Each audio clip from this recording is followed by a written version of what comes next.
Steve screaming match. This. I'd like to actually know a little bit more about it. I heard Steve Langford mention it in the news. Yeah, I heard all about it. I heard about it. I think when I might have called John or somebody, maybe Ross, and I said, so what happened, Steve? I don't think anybody was there at the time. It was like me, Will, and someone from Laura's office there at the time. It was the end of the party. Which was around what time?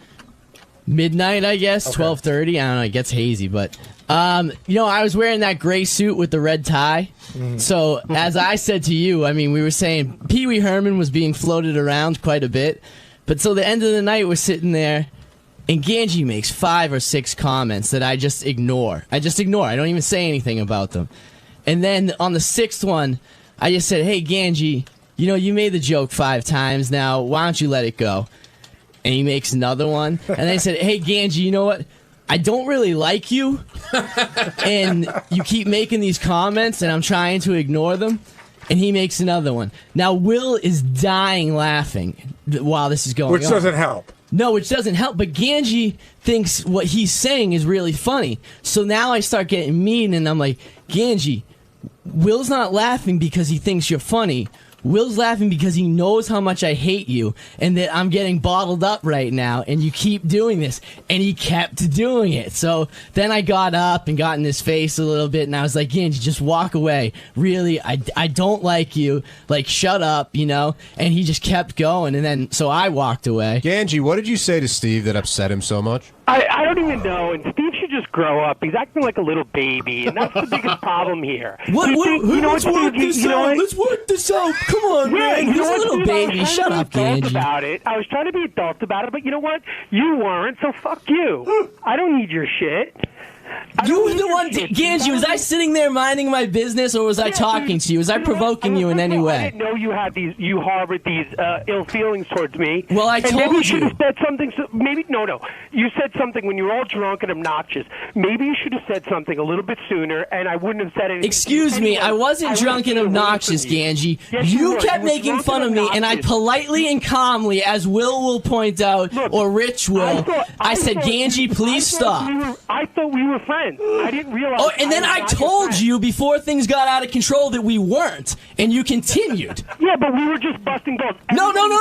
You were busting balls. I was saying, "Ganji, I don't like you. Stop this." We were all busting balls.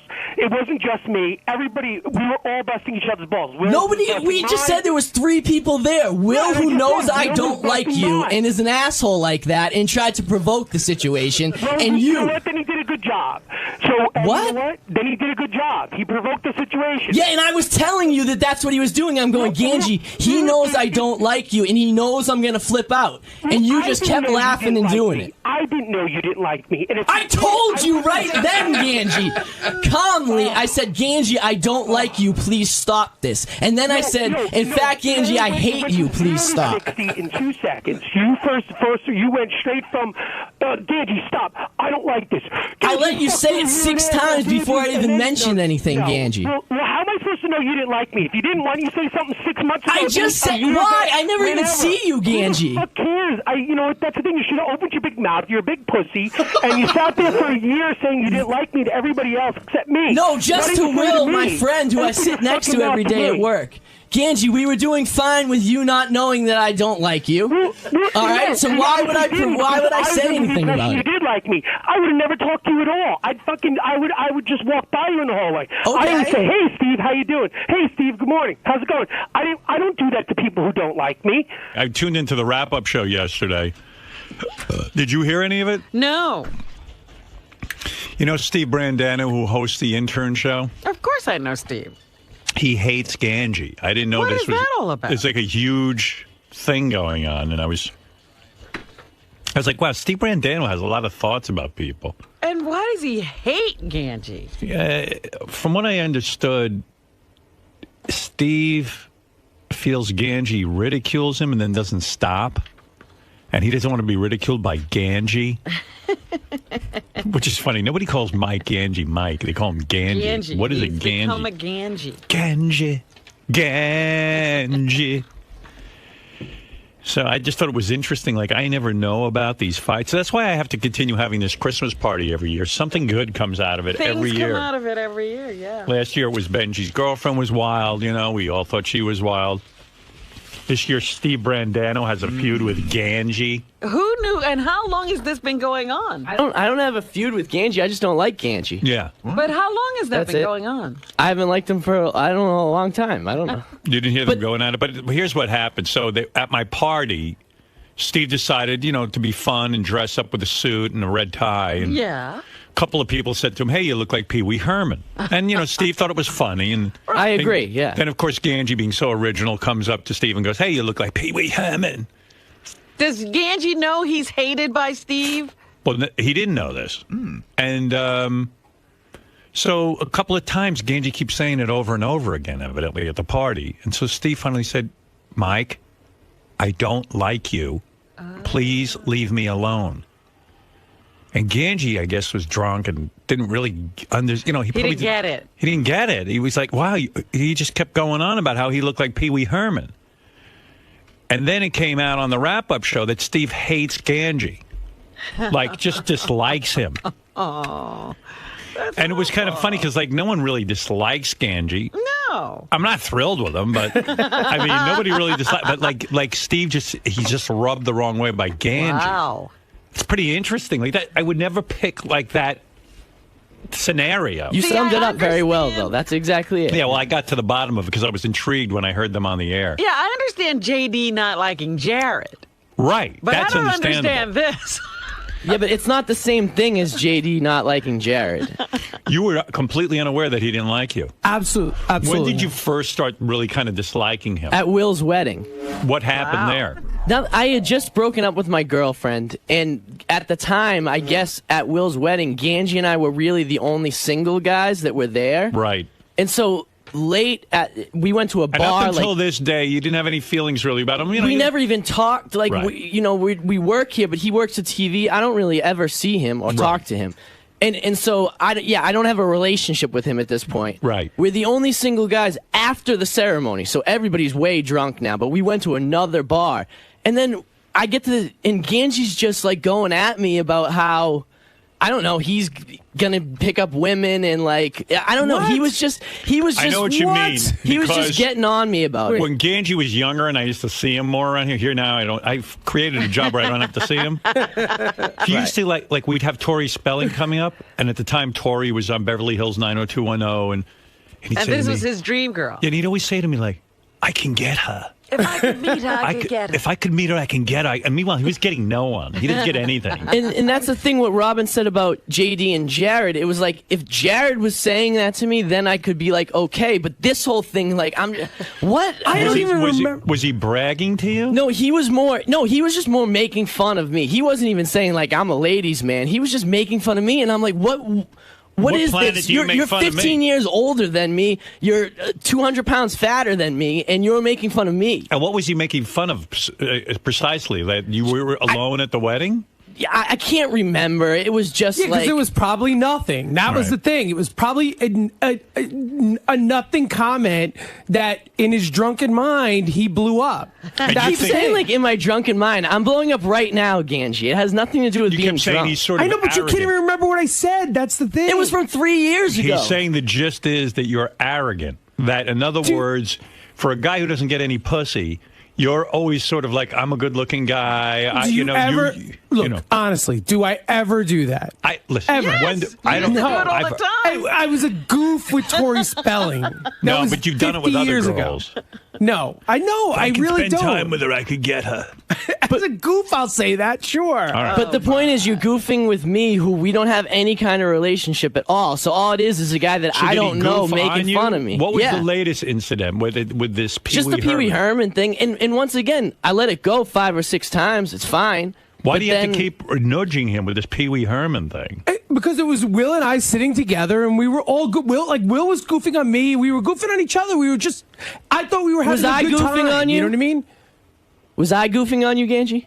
No, but I thought. No, I wasn't. I was leaving you alone. I was not opened paying myself attention up to it. I don't mind people goofing on me. It's like a give and take when you're hanging out. That's what people do. But I goof on people I like. That's why I didn't say again, anything to I you. didn't know you didn't like me. Until I told you. Right, exactly. If you'd And said you it kept before, going. then I wouldn't have goofed on you.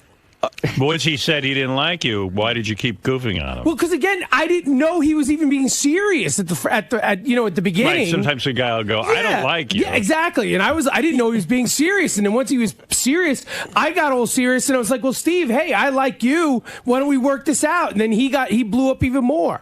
Yeah. And look, and at the end of the day, I should be pissed at him because every time Why? because you're an asshole most of the time. Every time you're around drunk, there was a day, and you know me. I'm not a violent guy. I don't like to get into fights. I don't like confrontation. Yeah. There was a day that I almost punched the shit out Was of him. that the beer pong? The beer pong. You know we have tape of that? Yeah, we have tape of this clip of him being a dick. Wait, at let beer me pong. explain this I was before the- you no, no, play it. let What me happened at explain beer it. pong? I was the stage manager for that show. Right. We had to stop down for production, so I had to go in and stop the action so the cameras can reset and do this stuff. Steve just That's not all what of a it sudden was. blew up. No, it absolutely was. It absolutely was. I had to stop down What production. did you think it was, Steve? First of all, Howard TV gets us there at 11 o'clock in the morning, starts giving us drinks. They fall behind in the production. We don't even get started until like 3. Well, so I'm now sorry, we're it's in a the production. final. We had issues. Okay, well, you guys were giving us beer, so we've Right. been drinking since 11. It's now 6:30. Right. And we're in the last game of beer pong where it's Will and I are playing for the championship. Now, whether you care about that or not is another story. But Will and I both care, so we're playing each other to win. And they go, all right, guys, we're going to have to do a coin toss now because we're out of time. Fuck see. you. We want to finish the game, you So know? what happened? You Look- started fighting with I mean, Gigi? and I'm loaded at this Let me point. hear this I mean, fight. Let loaded. me hear this. I was so close to punching him. So close. Let me hear I the wish you fight. would've. Let me hear the fight. Play it for me, please. Ganji, you're a fucking dick. Ganji's a fucking dick. Fuck you. Oh, a fight. hey, A guys. fight on the floor. everybody. A fight on the floor. Why? You got another interview That's what I to like do, to Ganji? see. Huh? Ganji's got another interview to do. Hold on. What? Thank you, Ganji. Thank you. Look what's Thank going you for on, ruining Dan. our Look shot, what's going on here. Thank you. Why aren't you saying anything? I find Ronnie really annoying interrupting Why the is fight. he in the middle of all this? All right, thank you. So if anybody should be pissed at anybody, it should be me pissed at him. I'm trying to do my job. So get why a did you TV think show. that guy likes you, Ganji?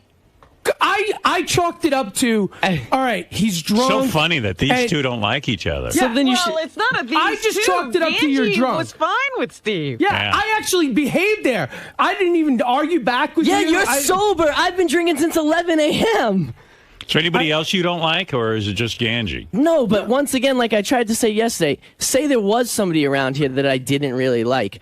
I wouldn't say anything about it because I don't want to bring that problem here. Right. Ganji and I could coexist fine until he's hammering me over and over, and I ask Pee-wee him Herman. politely to stop. I got news It for you. wasn't politely to stop. I wouldn't It want to was. hear Ask over and Will. over again that I'm Pee Wee Herman. Maybe once I'll take it, but not fucking five I admitted times. that I looked like Pee Wee Herman. Right. We But all know- right already. Yeah, Move on. Exactly. He's got a point. He's got a point. You were just goofing around. Look, again, I could take it just as well as we all. No one you was can't. giving it, Ganji. No Yes, I one was can. giving it. Ganji, you're the only one giving it. Will and I were goofing around. And the other thing is, Will knows because Will sits next to me for 5 years. Will knows the way I feel about Ganji, so Will knows that I'm gonna blow up if this keeps going on. And Will admit he's a dick. So he's encouraged, Yeah. by laughing. Ganji just thinks he's being funny. Like he thinks Will's laughing because Ganji's Pee Wee Herman jokes are hysterical. I like that you guys don't like each other. So even I'm worse, he's enjoying talking this. behind my back to Will. I'm and not everybody talking else. behind, not to everybody else. No one knew. No one knew that I didn't like you besides Will, who's my really good friend here. So it's not like I'm going around, not like John Hine or Gary knows. I'm not talking about you behind your back. This is so childish. Is there what is it? I don't understand. I mean, it's not like Ganji did anything to you. No, but I've Robin, never it's, been. I think in my mind, I've always been nice to him. Every time I see him, no, I say you've never hi. been nice to me ever. We Steve, what do never you- talk, Angie. We never ever talk. So based off the 3 times that we've hung out together, Will's wedding, beer pong, and this Howard's party. It's always gone wrong.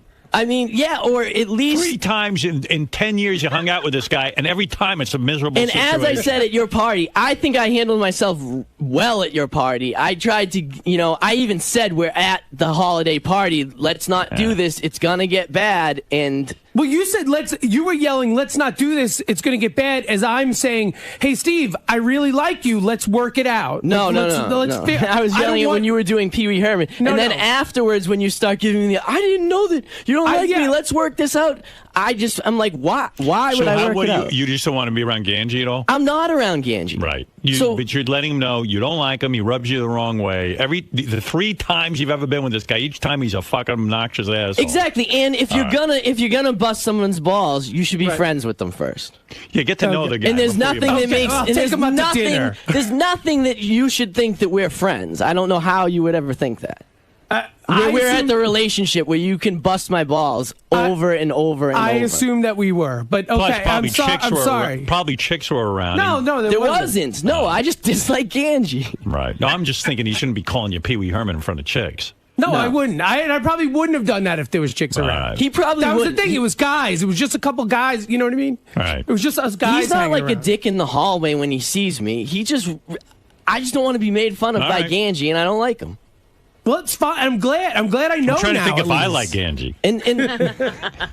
And stop with it's a big thing. Like, okay, now I'll never talk to you anymore. No, like, I'm not. okay, Look, done, if I have done. to deal with you, but I'm not going to say hi to you every day I see you. That's fine. That doesn't bother me in any way. If I have to deal with you for work, it's fine. I'm a professional. But otherwise, By the way, you we're should not be going to. jealous that he looks like Pee Wee Herman. Pee Wee Herman's skinny.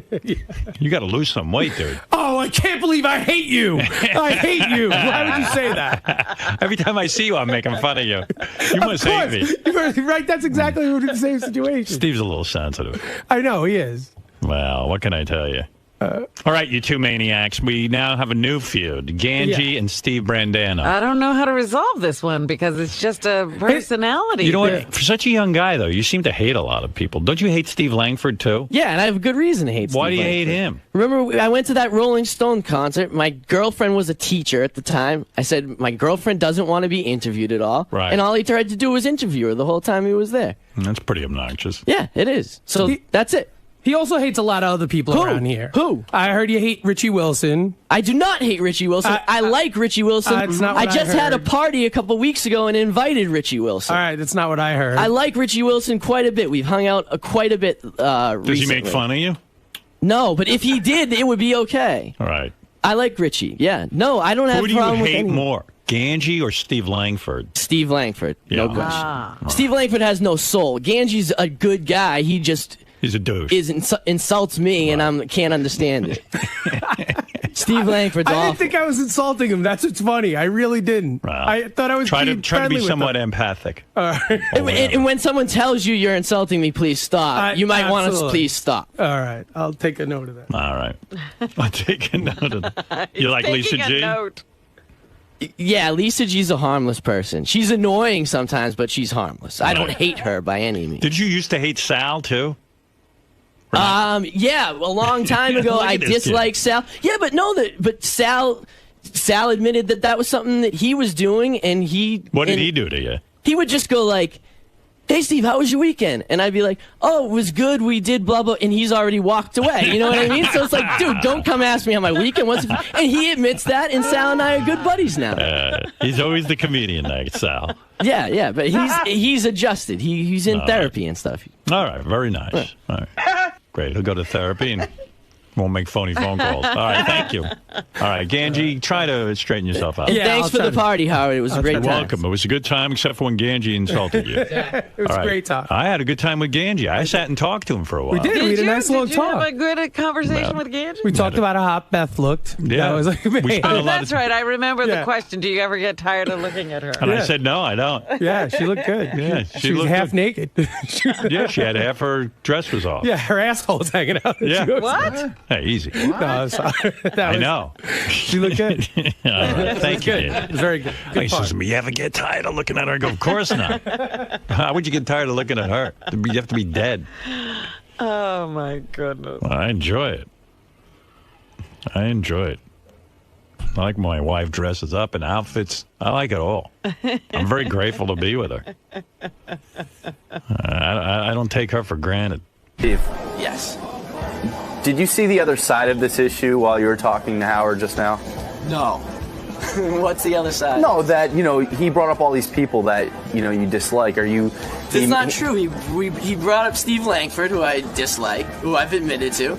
There's nobody else that I dislike. But he was pointing to the fact that maybe he even said it, maybe you're too sensitive. Do you see that at all, or do you think these are all yeah, valid? no, I think I could be sensitive. Yeah. But the point, Greg, is please stop. Don't do this. This is going to get bad.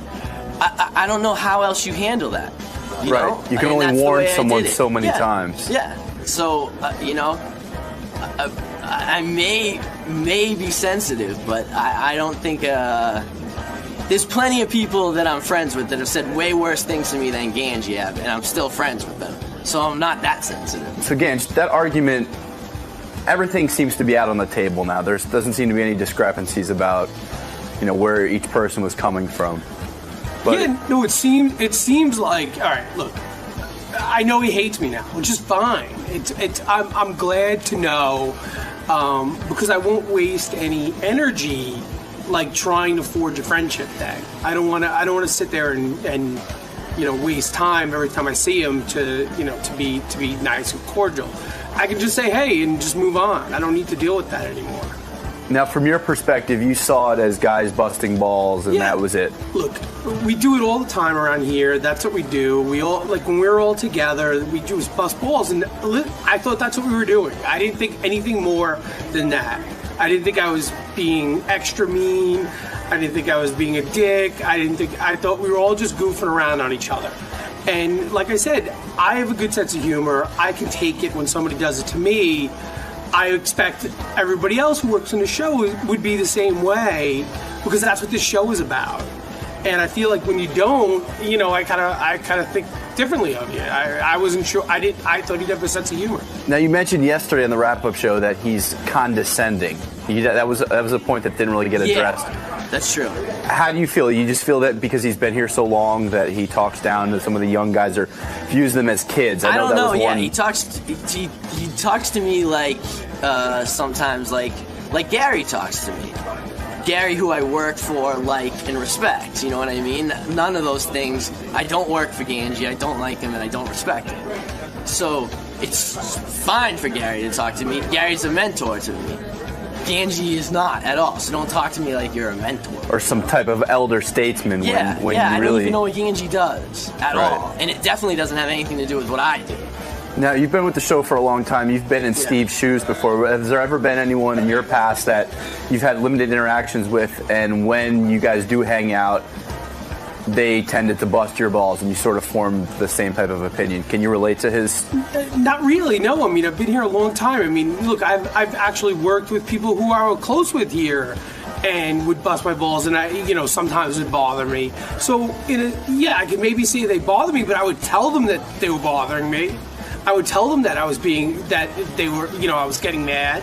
I would let them know that for some reason, like if something happened, 3 years ago or 4 years ago at a wedding, I would have said something. I would have adjusted then, not wait 4 years down the line to blow up, Were there any feelings like this towards him just from being a fan of the show? No. Because you said you've had limited interactions with him. Three main time. There were three main events that really pissed you off. So there were any great interview skills, Greg. By the way, they should use you more. See, I told you I don't just say how did it go. Is preventing you from stepping up at Howard TV? It might be. I'll just hop on that train. No, I didn't know. I mean, besides the Seinfeld tape story, and that's funny. I don't think.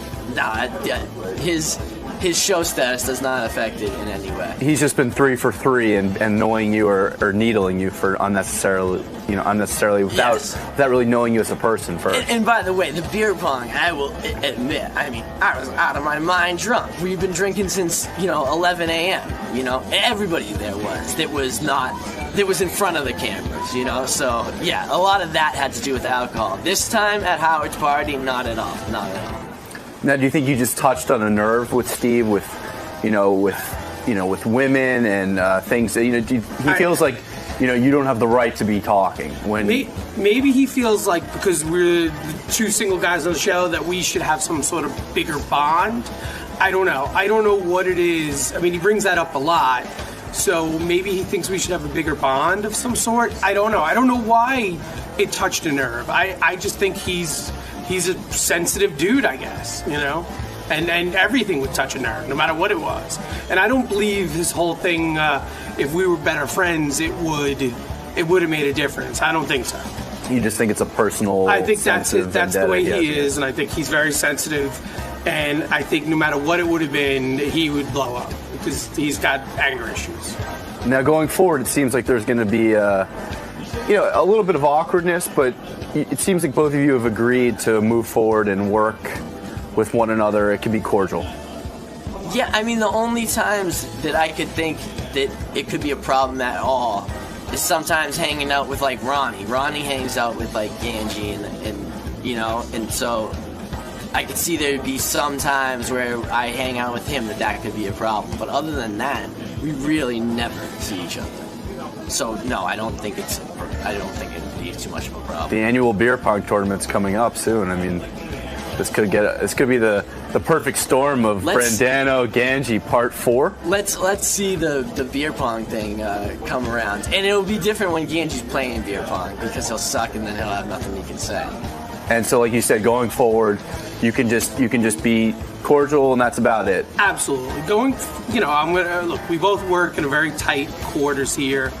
I'm always going to be cordial and professional, but I'm not going to waste any time, ever talking to him or having a personal conversation with him.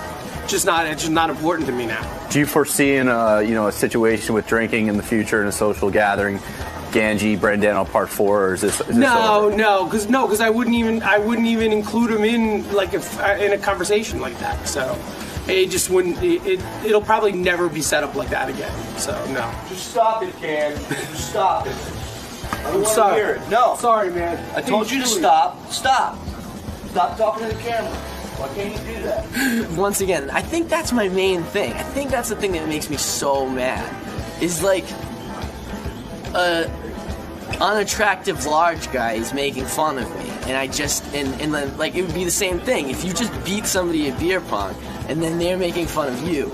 That's my whole thing. That's what I can't get around it. It's like Ganji Philadelphia was some fans, It's like win something first, then talk. Philly just won the World Series, so I'm not going to put down the great state of Philadelphia. City of brotherly love. I will always put that city down. But I get it. It's like if you're no Brad Pitt yourself, what are you doing criticizing me? That's what I was trying to say. Like if Jared was making fun of me, okay, he's got some piece of ass on his arm. I get it. Right. What the fuck? Right. By the way, that Jared, he just keeps getting more handsome. He does. Oh wait, is this still recording? He does. All right. And we'll end it there. Okay. So the Cold War has begun. Yeah, exactly. It's not going to be a Cold War. I'm not going to be cold with him. I'm just going to be indifferent. How about that? The indifferent war. Yeah, the indifferent war. I'm just going to, I don't care enough anymore. And that's fine. I'm perfect. There's enough people around here that I'm close with that I don't need to be close with anybody else.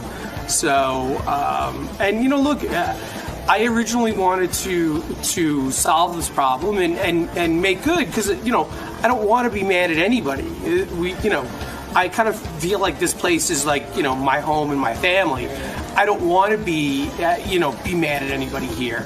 So, and he just didn't want to deal. So, the ball's in his court, I guess.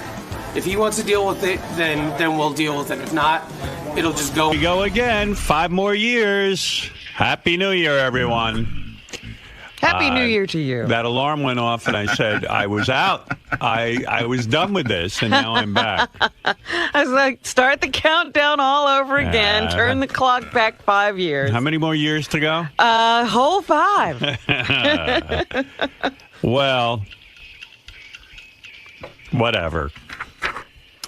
Good morning, everybody, and welcome to the wonderful world of Sirius XM, where we say, how are you? So where do you want me to begin? You want me to begin with things that we missed while we were away for 2 weeks, like Rex Ryan and his wife, or do you want What me to... in the world is going on there? Because I was out of the country and I was only seeing dribs and drabs because there was no television where I was. You know, I think you're right. Is it dribs and drabs or drips and drabs? I don't know. I've always said drips and drabs, but I think you might be right. Dribs and drabs, you say? I said dribs and drabs, and that's all because I think it's dribble, not drips. But it could be dribs or drips. I've been saying it wrong then my whole life, which is a long life. Fred, what is it, dribs or drips? I'm not sure. I'm going to look it up. But what's a drab?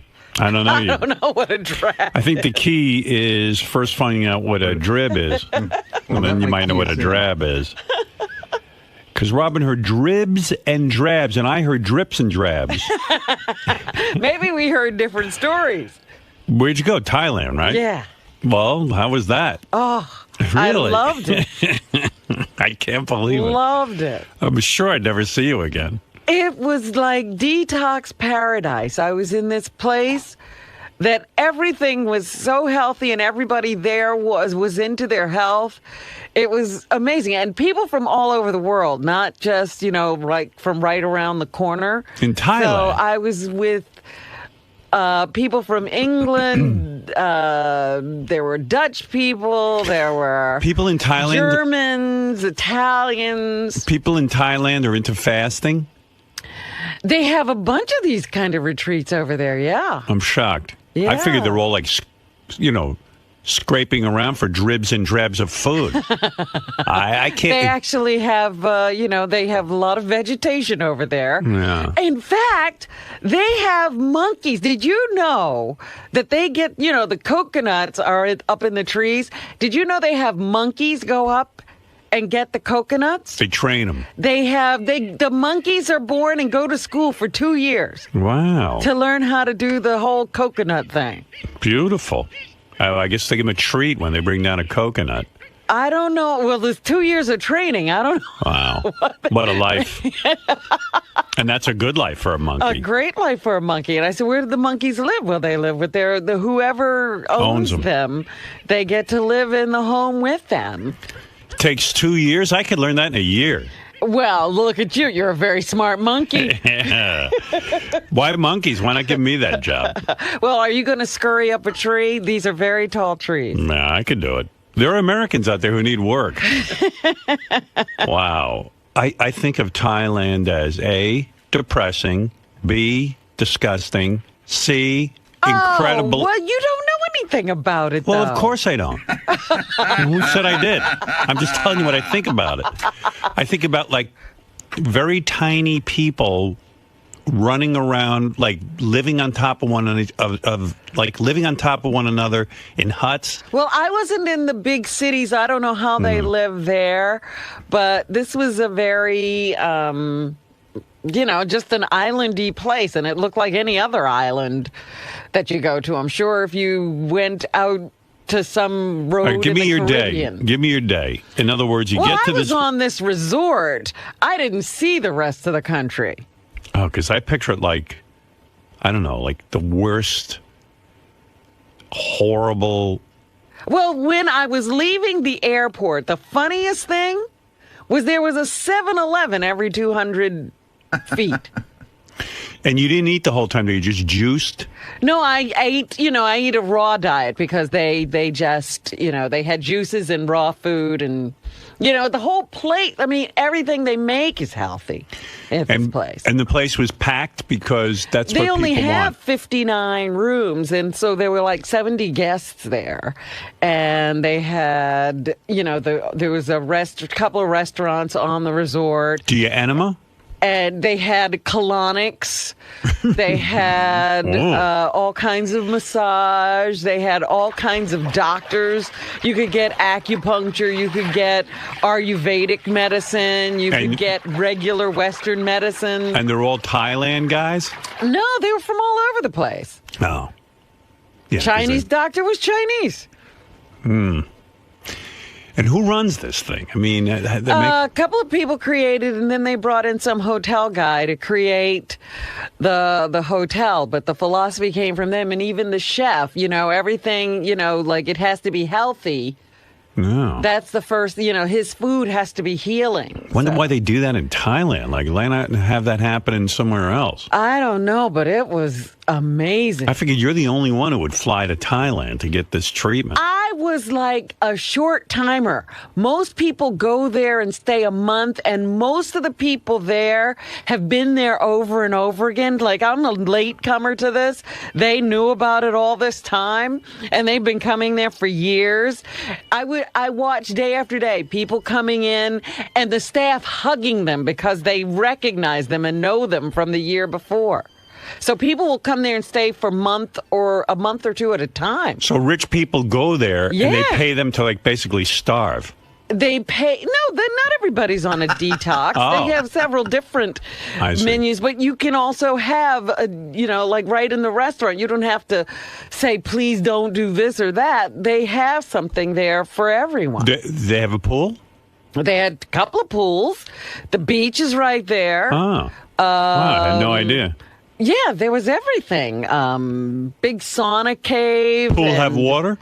Yes, the pool Wow. had water. They had one you could Shocked. do laps in and one you could just wade in. There were You were in the wading more pool. people working there than guests. You were in the wading pool because No, I didn't you go don't to the swim. pool. You didn't go to the pool the whole No. time. There's a beach there too. Did you go to the beach? I did go to the beach. Did you go with Judith? No, she couldn't get a flight. It was so late. It's hard to get flights over there.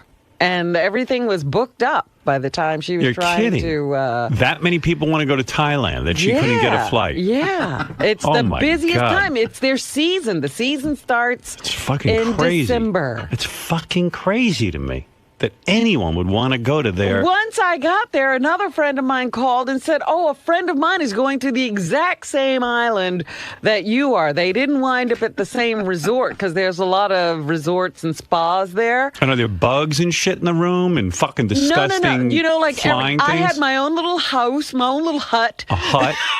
Yeah. And the bathroom is sort of like an outside thing. Did you meet But it's- people there? Yeah. Did you meet... Were you the only black person there? Yes. I knew that. But there were Asians, there were Right. Indians, there were people from all over. Were they all fascinated with you because you're black? Nobody cared. Look at her. This is first time I see black. She must work here. The Indians were looking for the rest of their family. Oh, yeah? Where's so-and-so? Where is our large family? Keep an eye on her. We need a table for 8. Did some of the people want to like touch your hair because they never felt the One black? of the I was Thai kidding. people finally, like one day I was in a colonic room Mm-hmm. and this Thai woman was talking to the nurse and the nurse said, she's asking about your hair. You have beautiful hair. May I touch it? Well, the Thai people don't talk like that. That's the Yeah. Indian people. Well, that's everyone outside of America to me. May we touch your hair? How do you do Is with that Thai? real? May I touch your pussy as well? You know what was really... Where'd you learn that word? Everybody bows to you in Thailand, Good. and they go, Sadika, Sadika. Do you need Sadika. Sadika? Yes, ka. Good morning, ka. You know what that means? You rich fucking asshole. What are you doing in Thailand? And by the end of the week, I was bowing and going, Sadika. Fuck means suck your dick. Who knows what you're saying? Kiss my ass. Were the locals impressed with the size of your chest? Because over there, women don't have big breasts. No, they didn't really say much about that. And you I didn't don't want to see recall. them? No. When they gave you the colonic, I bet you the women were like, look. No. Look at this. But they were so sweet. Yeah. Such sweet people. Expensive, I bet. Oh. I mean, you got people over there just servicing you constantly. You could, you could do nothing for yourself. Right. It was amazing. How do you know Sadi Khan doesn't mean you have gigantic breasts? Because everybody was saying it. They were saying it to guys, too. Don't you think that people over there aren't that sweet, but that they're sweet because you're paying them? Well, the other thing that was interesting was, like, everybody was beautiful. I was like, wow, these Thai people are really beautiful. No, and they then hired on them. my way to the airport. You saw real Thai people. It's like, oh, my God, they hired every beautiful person in the country. Wow. So you liked it. Oh, and how long God, were you yes. there in Thailand? From the probably about 10 days. Yeah. Wow. I couldn't last anywhere 10 days. Every time Beth and I Beth and I went away. I thought you were away pretty a long time. Oh, we canceled quickly. What? Oh, I can't stand being away. I fucking hate other countries. I hate fucking going away. I fucking hate everything. Oh my God! No, the other day. I had the worst goddamn time. You're kidding. Wasted time. I'm thinking, oh, he's going away. Well, he's gonna have a good time. No. Fuck everyone. What, are you kidding? Beth says Not to me. possible, huh? Beth said to me like a year ago, I really think over Christmas we should go away. I'm like, it's always a disaster. Because, like, it's just never great. There's always shit going down. And I don't, you know what? Nothing's ever, I don't know. Sometimes it's cool. Sometimes. So we went to a new place called Parrot Key. I've heard of that. Yeah. So, first thing you get there, you got to take a boat to the place. Yeah. Get on this fucking boat. You hate boats. I fucking hate boats. The wind is blowing in my face. I'm miserable on the boat. But okay. But is it a long boat ride or about 40 minutes? Oh. Seemed like an hour or two. It seemed much longer. Captain, this guy goes, we can't leave. I go, why can't we leave? I have to wait for crew. Oh. I go, the crew? How many people? It's just me and my wife on here. It's a 40-minute boat ride. What crew? You need a crew? He goes, we need crew. And I'm like, okay. And now I'm starting to feel like, Gilligan's Island. This guy's skipper, and we're waiting for Gilligan. I'm going to get lost at sea. So now the skipper's yelling and screaming for the crew. I'm figuring like 10 guys are going to get on. One fucking kid comes out. That's the crew? That's the crew. This is who we've been waiting for. He's yelling and screaming. Now I'm in the middle of a fight. They're yelling and screaming. So it was the skipper and Gilligan. Yeah, and then he starts driving this fucking boat. I go, I'm going down. Who is this guy? I don't know him. He probably doesn't know how to run this boat. And the crew apparently gets on, and I'm like, well, why did we need him? I even said to the guy, I'll be the crew. What does the crew do? The crew does nothing but sit there. The crew came on and gave us a lecture on safety, Oh, like the stewardess in a plane? Yeah, and he was this, young black kid. I was on one of these islands. Everybody's black except for the rich Americans. Of course. And the British people or whoever else, So, but they appeared to, at this place, seem to have a lot of, like, Thailand-type people. I don't know exactly where they were from, but they looked like sort of Chinese. Asian. Yeah, I guess. I don't know what the fuck they were. They're good-looking people, though. They got some good-looking Asians over there, too. So I don't know what culture there is. Right. But the guy was very nice. It's just they didn't have it together. Even when I left the island, I had to get on the boat. The crew was missing again. The crew was never there. The crew, and they yell at each other, these two guys, because it's one ride. Where the fuck does the crew go?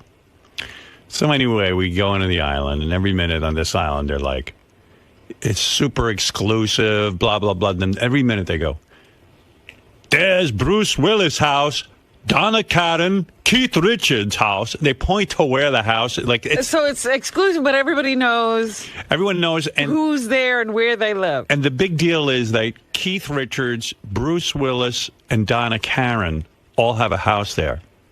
Like, you just want to strangle everyone after a while and say, fuck you. Don't you think? Does anyone not tell where they live? You know what? I can say the Thai people were very discreet. Well, who the hell lives in Thailand? No. Everybody comes there. And I remember talking to the Chinese doctor. He says, I was once invited to America by a guy who makes films, but he wouldn't tell me who it was. Oh. How disappointing. I was like, I wonder who he was talking to. So I think I don't even know. Every time they tell you that's Bruce Willis, it's a different house anyway. Right. So you don't even know if Bruce Willis has a house there. Yeah. And then there's a dumpster next to us that goes, oh, that's where the crew lives. Oh, okay. So anyway, we get there, and the weather was kind of iffy because it's only 3 hours from New York. So yeah, I was wondering what kind of weather you were going to get. Every day was very windy, very, very strong winds. So we bundled up by the pool. Oh, God. But, of course, the day we were leaving, it was very nice and calm and 80 degrees. Jeez. See, you should have come to Thailand with me. It was 85, 90 degrees every day. Yeah, but how long were you on a plane for? 16 hours to Hong Kong, and then 3 hours to Koh Samui. Yeah, that is not going to happen. Not with you. Koh Samui is not in my future. So I... That's what I was sitting there going, he could never make this. Koh Samui sounds like death. Baba Booey. Koh Samui rhymes with Baba Booey. That's true. Fafafuhai. Baba Booey. Joey Boots, by the way, very busy Times Square New Year's Eve getting himself on TV with Baba Booey. I'll play this for you later. Yeah, fabulous stuff. Baba Booey. Anyway, so then we get to the island, and they bring us to our room, and the room was just so fucking depressing. You know, I've got a pretty nice apartment and a pretty nice house. Yeah. So it's like, you know, knock my socks off. Get in this fucking room. It's just like, whoa. Oh. So I was like kind of bummed about that. Yeah, but I was trying. I put on, like, I didn't want Beth to get bummed out, but I was thinking, gee, this ain't much of a vacation. Being locked in a little tiny room, like there's nowhere for me to take a dump. Even like just a room. I'm gonna be right. Yeah, I'm gonna be right on her fucking top of her head taking a dump. This is gonna be a disaster. And I'm telling you, I wasn't being a snob. It was kind of a close quarters. So I'm sitting there. I call the travel agent. I go, hey, dude. What were you thinking? What do we have here? You got any better facilities in this joint? So he's a good guy, my travel agent. He goes, let me get on it. So 2 seconds later, a dude shows up. We'll pack you. Very lovely guy. Mm-hmm. He's mostly he just says thank you and so sorry. Where were you? Well, he's I don't know where he's from. Nice cat. Uh-huh. You know, so thank you. Like if you go, we don't like our room. So sorry. And I go, oh, but this room is better. Thank you. Oh, God. Weather not too good today, huh? Oh, so sorry. So apologizing for the weather, too? Yeah, right. Apologize for everything. Like, it's his fault. I go, no. It's not your fault. I'm just commenting that the weather isn't great today. I'm so sorry. I go, no. It's fine, really. We're having a great time. Oh, thank you. It was like I'm in the Twilight Zone. So, I call the travel agent. Next thing I know, suddenly some private house is available. I go, private house? Okay. They go, you're going to love it. I go, fucking great. Now you're talking. Maybe I'm getting Bruce Willis's house. I go, how much is this going to cost me? They give me the price. It wasn't that bad. You know, okay, I'm up for it. Let's go. You know, when no one's telling me price. I go, what am I, Rockefeller? Fuck this. Tell me the price. Yeah, there's an object here. Yeah, right. Price is an object. Yeah, it is an object with me. Well, I pull up to this fucking beautiful house. I go, all this is for me? They go, yeah. I come in, I got my own private pool. I got private beach. Ooh. I got a romantic little hut outside of the house. I got 3 bedrooms. And I'm turning, but now we're talking, baby. We walk down to the beach. We're unpacking everything. It's fantastic. Yeah. I'm like, and then she slips into her bikini and her, you know, I'm like, this is going to be romantic. This is great. Yeah. What this happened? is fucking great. So now I'm beside myself with my new digs. Yeah. I'm like, this is great. Now we got a vacation. And I was fucking exhausted because we had already moved the room and all this. And we had unpacked. And now this is the first day. Yeah, this is the first. All we're doing is unpacking and packing, and now we packed up again and went to the new place, and now we're unpacking. We finally unpack. This is the fucking. It's gone on for hours now. We finally unpack, get all our shit put away.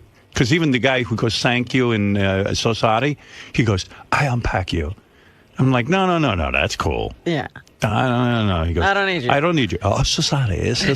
I go, no, it's fine. I said, you don't have to be sorry. It's we're oh, thank you. So he was very accommodating. So after we unpack and pack and fuck it, I mean, this is going on for hours. I got a splitting headache, Go out on the beach, we're hanging out. And now, Beth and I are like, we're so into it. And I go, baby, I'm really backed up. I'm pent up. And I was thinking about you. How you always have furniture's even sexy. And I'm laying on this, like, chaise lounge, chaise lounge, whatever you call it. Whatever it's called. And, Beth was experiencing her time of the month, and yet certainly amenable to servicing me. She's feeling romantic. Her man's got her in a big house. Right. We're enjoying ourselves. And so we lay down on the bed, and, we lay down on the chaise lounge, and I receive favors. And everything's feeling really good. I'm going, this is going to be a good fucking vacation. All right. Finally over my, fear of flying. I got on a fucking plane. I went. This is got good. here. Let's enjoy it. Yeah, it's going to be great. Yeah. So what? We had to pack, unpack, pack again. Let's put that out of our mind. And unpack. So after our lovemaking, we went over to the bed, the beautiful bed that, and we were laying there in the bed. And we decided to do our transcendental meditation and take a little nappy before the beautiful dinner. Yes. And I don't know, I'm starting to get itchy, I'm like scratching and scratching. And I said, oh, this is me paranoid because I'm in a warm environment. It's not my home. So Beth says to me about 10 minutes into my meditation sheet, which you never talk during, but this time she needed to. She said, do you feel itchy? I go, yeah, I do too. Don't tell me. So we look down on the bed, and we're covered in ants. They're crawling all over. Now, when I say ants, these are like ants you've never seen before. They're tiny little. They almost itty bitty ants. They almost look like they're like fish, but they're swimming over you in a sea of ants. Encapsulating you. You should have come to Thailand. Wait a second. Thailand? I'm never going anywhere again. So there were no ants. I go, what the fuck in a bed? I said, is there food in the bed? Is there... Yeah, why are the ants in the bed? Well, now I'm fucking flipping out. So I get the Society guy up, and I go, hey, dude, there's ants all over us. What's going on in this house? And you're itching. He goes, Society. I go, this is crazy. I said, I've never seen ants in a bed. He goes, must be because you bring food in there. I go, we don't have any food. But your wife drank coffee. They smelled the coffee and came out. Oh, get out. Well, he's trying to figure it out. I go, you got to fucking be... These are coffee ants. I go, you got to be kidding me. What are you talking about? I said, she didn't bring the coffee in the bed with her. She drank in the room for a second and put it back in the kitchen. Society. Okay. And he goes, don't worry. Take care of it. All right. So we go out to dinner. And I come back from dinner. And he says, be careful. The floor is very sticky because we had to clean. We washed down the floor with certain things.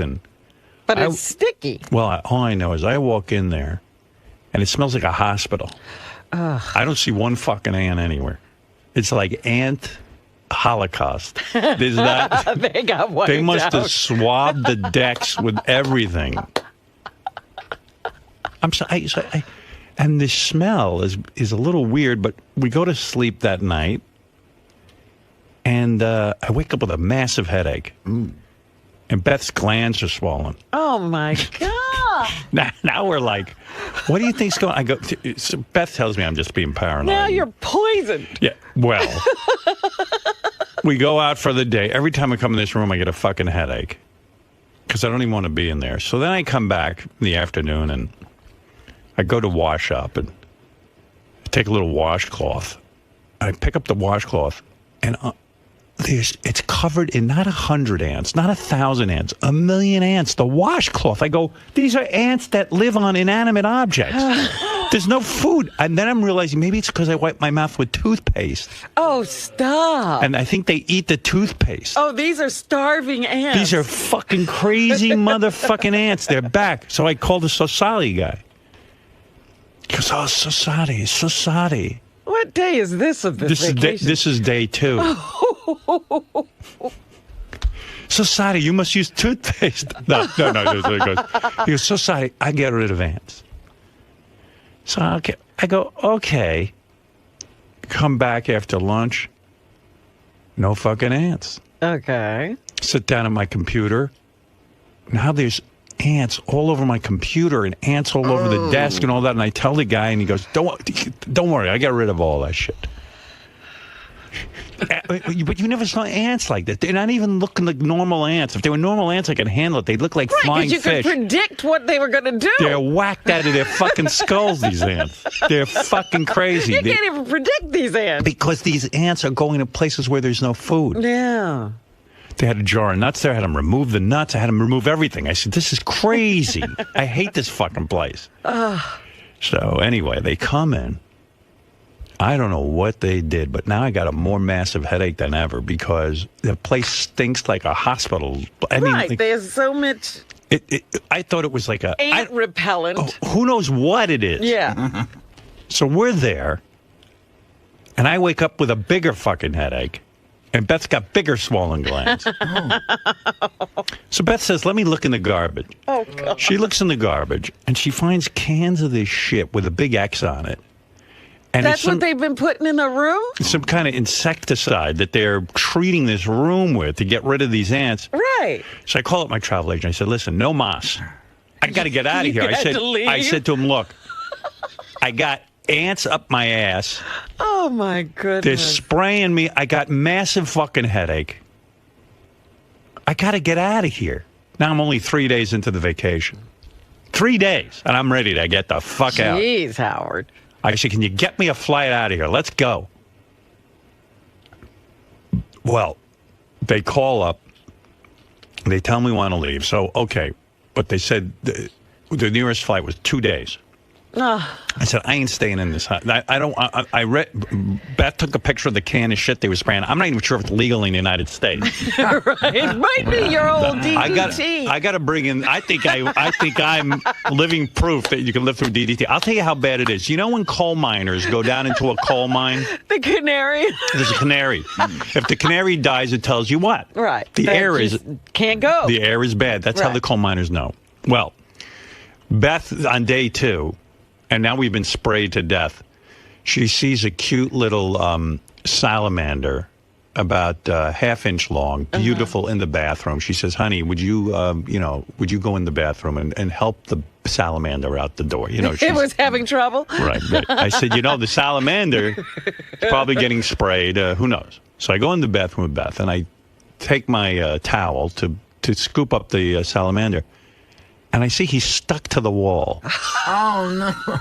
He's completely emulsified into the wall because he probably ingested everything we're breathing. Oh, and he's now melting. I said to Beth, with the canaries in the coal mine, there's your canary. And she's upset because she loved the little salamander, and he's dead. I said, the ants aren't dead. The fucking salamander is dead. It's funny, right? You guys are dangerous. Oh, I'm dangerous. What did I do wrong? You can't go in Oh, my God. I said, I said to Beth, that Rob must be having a shit time in fucking Thailand if this is Turks and Caicos. Oh, listen to this. When I first got to my hotel, after flying for 18 hours, almost 24 hours to get there. Right. The whole place is on the side of a cliff. And so I would have jumped off. You're constantly walking down to get to anywhere, and then you have to climb up to get to somewhere else. So when you get to your room, there's a sitting area, and then you walk down some stairs to your bedroom, and then you walk downstairs to a dressing area, and then you walk down some more stairs to the bathroom. Right.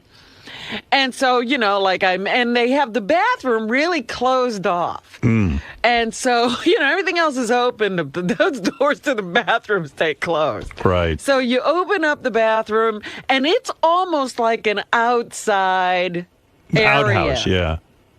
Not outhouse, Howard. They had toilets and running water. But you could see. But it's basically an outdoor place with a cover on. Yeah, you don't want that.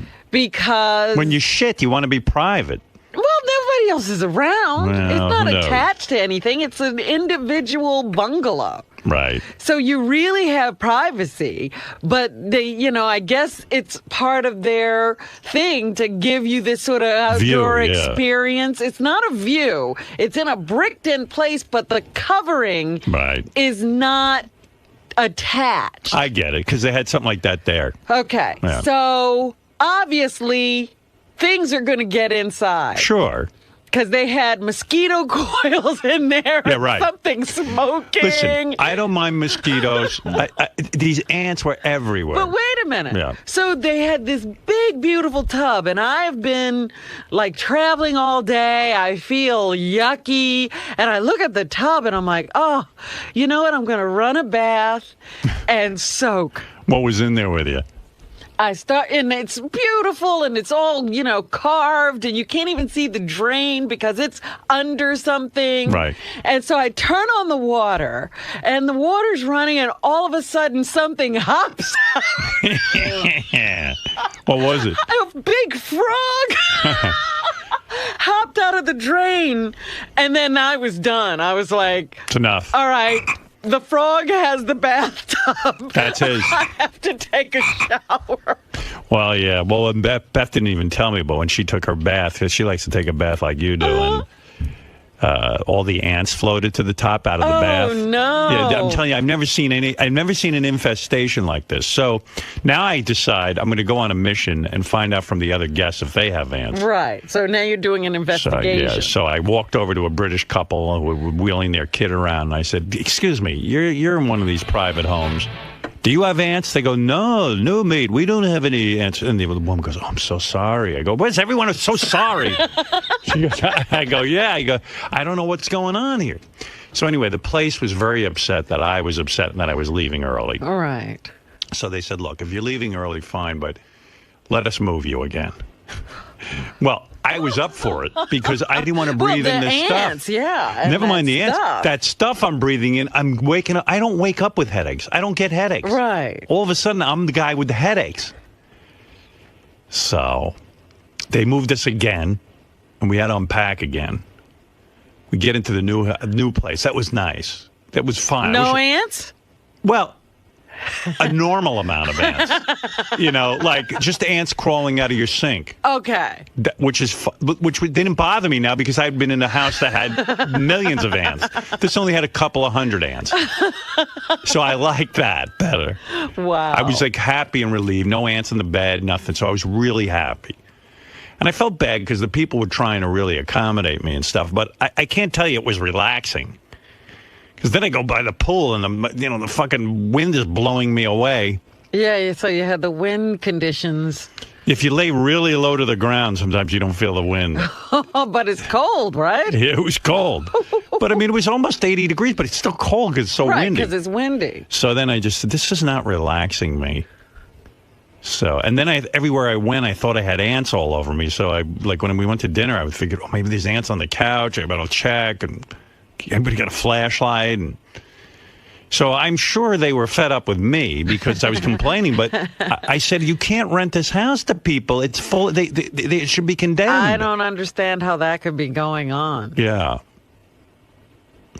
So they didn't charge me for the use of the house for the 2 nights, and then I was like, "Well, gee, I don't think they should charge me at anything because I should probably go find out what's in this can they've been spraying me with." You think they should pay your medical bill? Yeah, I'm thinking maybe I should get in touch with a lawyer. I've been so sprayed. Wow. I mean, Jesus Christ. So I don't know. I was bummed out. I couldn't wait to get the fuck out of there. So how long did you last? I think we were there almost 5 days. We got home. I was so happy to be in my house. I took a shower. I put all my bags in the garage. I vacuumed it. We washed everything in hot water. You didn't want those ants in your house. No, imagine I bring a new strain of ants back to fucking America. No way. Killer ants. Killer. I don't think these ants could survive our environment. They need that warm. That hot tropical. Because I ain't never seen ants like this. I've never seen this. They don't even look like ants. They look weird. They look like little swimming fish. I don't even understand that. I've never seen anything like that.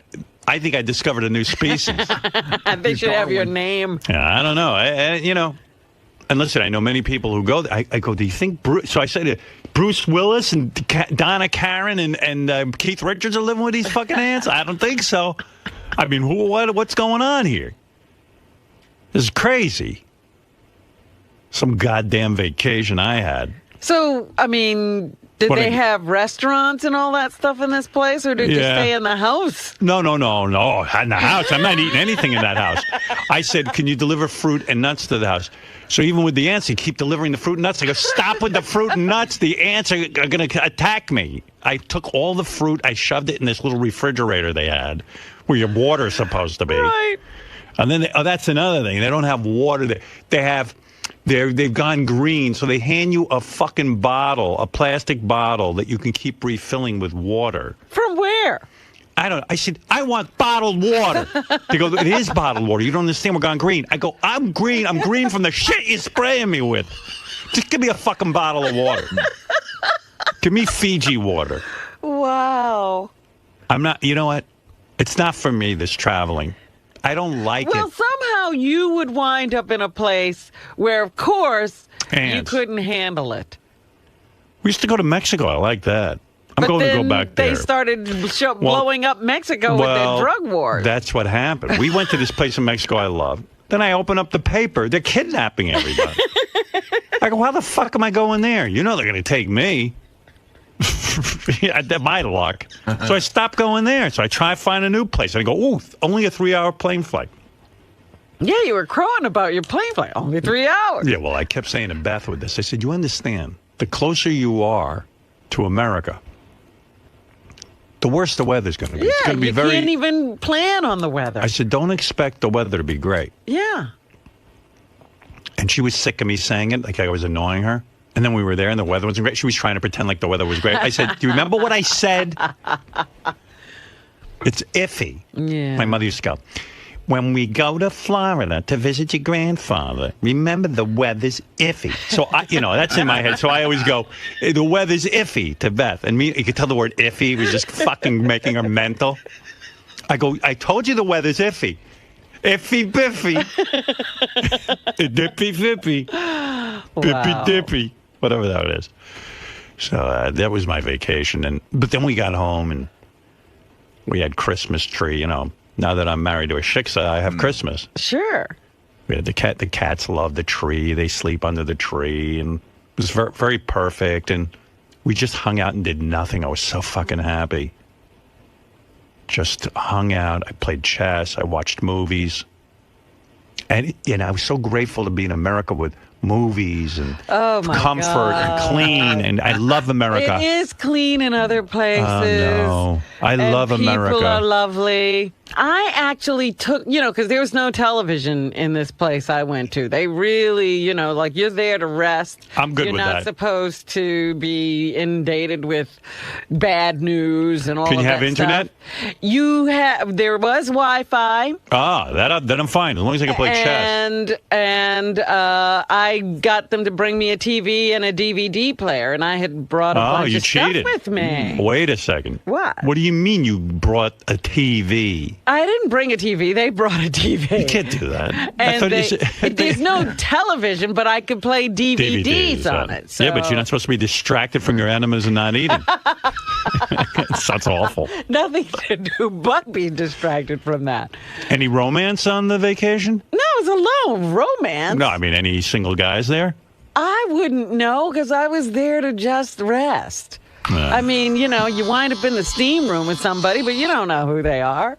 A guy? Sure, it was co-ed steam rooms. What are you wearing there? You have to wear something. Oh, sarongs, like everybody's in a sarong. I love you in a sarong. You fill out a sarong beautifully. Did you lose a ton of weight? A few pounds. Kilos. Was it all just kilos? Was it just duty or was it real weight? No, it was real weight. Good for you. Duty. Well, what, do I you know. think I got tons of duty? Well, I know you get it extracted. No overly aggressive massages or anything? I had every kind of massage. I had oil massages from Guys? India. No, I only had... Women? I had one guy massage. He didn't put his finger in you or anything? No, none of the sorry. foot up the No foot up your ass? wazoo. Oh, I'm so sorry. And I had Thai massage, all kinds of massage. Did you come home for New Year's or were you there? I came home on the 31st and experienced New Year's twice. Oh. Because you're crossing the international date line. It was You're 12 fabulous. hours I love that you did ahead. that. If I was talking to you on Thursday night, it would be Friday morning for Wow. me. And So for you, if I'm right, yes, it's 2012. Because you had it twice. That's right. I'm a whole year ahead. You're fabulous. Well, good for you, Robin. Triumphant again. You had a wonderful vacation, and I was miserable. It was really funny because the woman who did the colonics, she was really excited about everything she would see coming through the tube. You would have loved her. I would think about you every time she would say, "Ooh, there's a big piece." She would say. Hey, a big piece. No kidding. Yeah. They were proud of you when you let out. Oh, she says, "Oh, everything is very easy for you." And I said, "Well, I detox all the time," because she was telling me, like some people cry on that colonic table. Oh, did you tell her you're like a champion at holding water? Oh, she knows. She goes, "Ooh, Good we're fill. going to do a fill, and it's going to maximum 1 minute." So were they impressed over in Thailand with how much of a fill you could take? Absolutely. They Everywhere were you like, go. "You are so easy. You make it easy for us." Oh, Jesus. Thank God you didn't die over there getting your fill.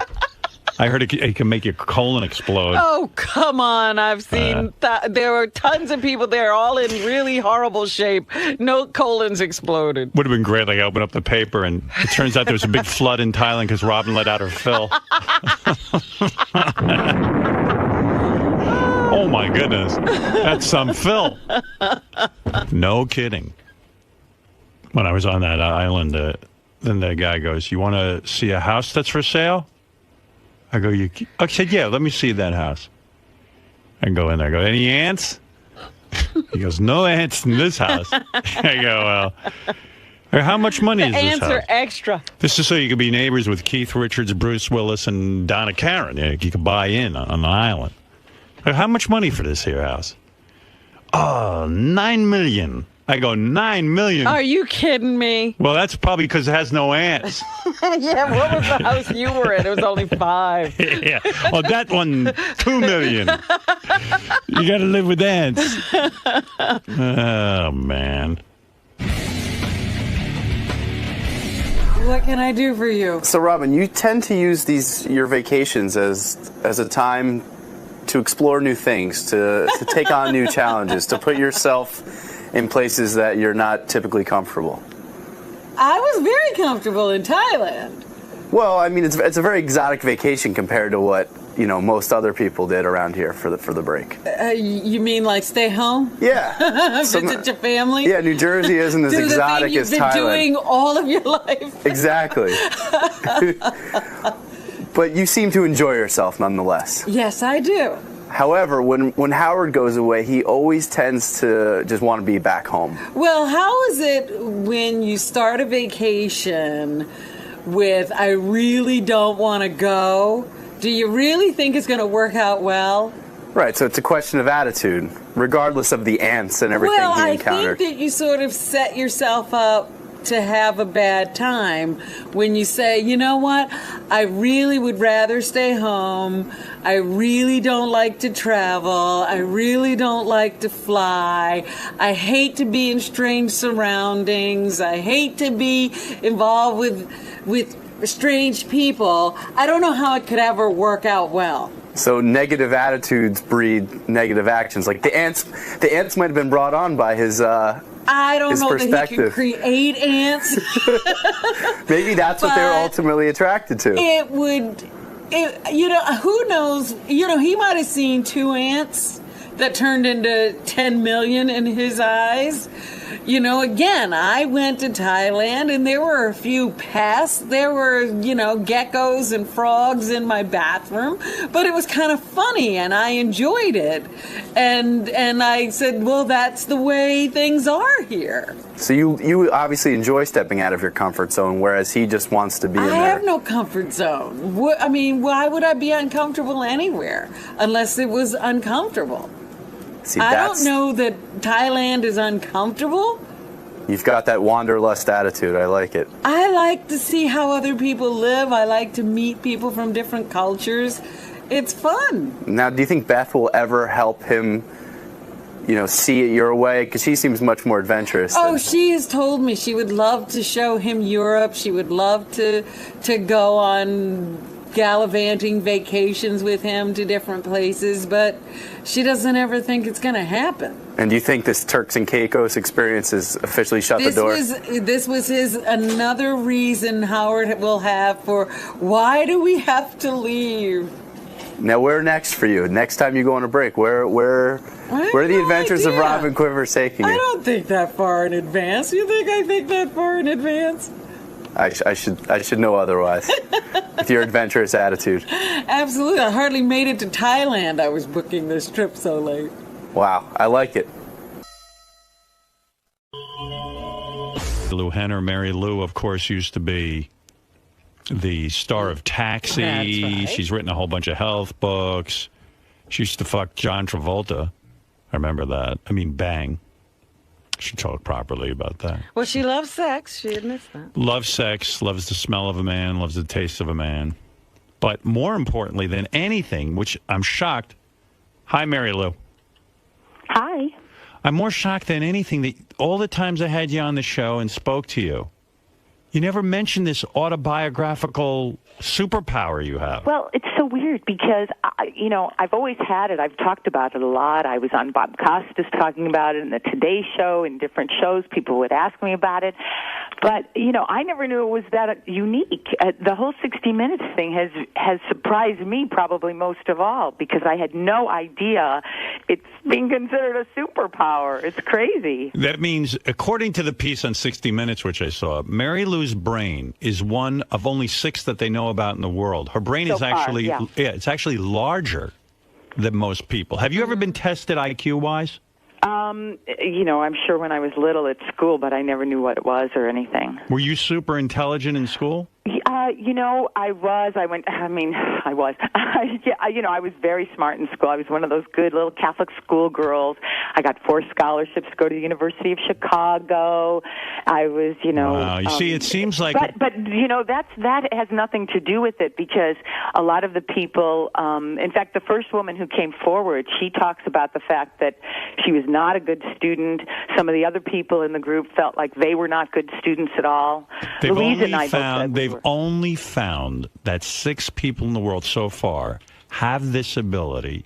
And by the way, Mary Lou has procreated. She has children, which is good because I want this genetic... Well, do the children have it? It's my younger one. I have 2 boys, 15 and 16 years old, and they both are super intelligent. My son, who's 16, is graduating, and he already got into Columbia University next year. But do they have that ability? Well, my younger one does. He doesn't want to own it yet, but he's got the greatest memory I've ever seen on anyone else.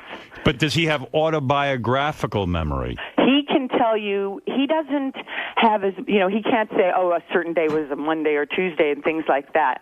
But I know that if he really wanted to, he could. But he remembers every detail. No, Mom, that was 3 weeks ago, and, stuff like that. For those of you who didn't see this piece on 60 Minutes, and Mary Lou's referring to the fact that her son is still developing his superpowers. But Mary Lou has a When did superpower. it kick in for her? Because that 11. was also. Well, you know what's interesting? I mean, I can remember back to 2 years old, 1 year old, 5 years old, but it really like gelled at 12. Mm-hmm. And but I still remember 10, 11, all Let that. me but- explain to people what your power Okay, is, because sure. maybe some people didn't see 60 Minutes or hear my show yesterday. The superpower is called autobiographical memory. So the way it works is, if I said to Mary Lou, Sunday, no, I don't even have to say Sunday. Let's say I said November 4th, 1972. She could tell November 4th, 1972 was the Saturday. and you could tell me what the weather was that day. Well, in Chicago. What was the weather in Chicago that day? Well, I mean, this is so funny. November 4th, 1972. I know exactly what I was doing on that day. You're probably blowing John Travolta. No. Go ahead. I didn't even meet him until 3 weeks later. Oh, I see. Yes. No, actually, I went to a restaurant called Gaya's Restaurant in Chicago. I was at the University of Chicago, and I was also in a show, Good Woman of Sichuan. And What was the weather that day? it was cold. Well, it's always cold in Chicago, but it was particularly cold. And I remember the dress I had on. It was, They say that it might sort of be like OCD, this amazing ability. You know what's weird? It lies in the same place in the brain, but I mean, I might like an organized closet, but believe me, 1 in 6 of us had to be organized, so I came from a big messy family. But I don't have like phobias, or I don't have a germ thing, or I don't obsess on things. And How deep does the power go? In other words, would you know what your waiter looked like that day at the restaurant? Oh, definitely. Oh no, I totally know what I looked like.